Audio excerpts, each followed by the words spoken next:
I came outside because I hear this strange noise in the sky, which at first I thought was a helicopter. I don't really know what it is.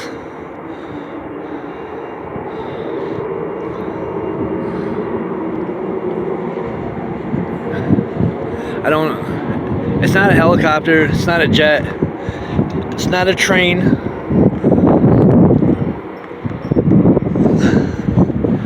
But it's been going on for about a half hour, 45 minutes in the same spot.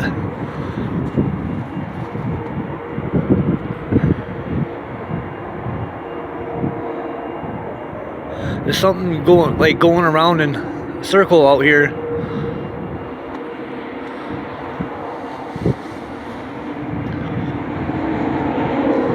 Gets louder. Does anybody else know what this is? It's February 5th, 2021. This is Port Huron, Michigan. Does anybody know what this is?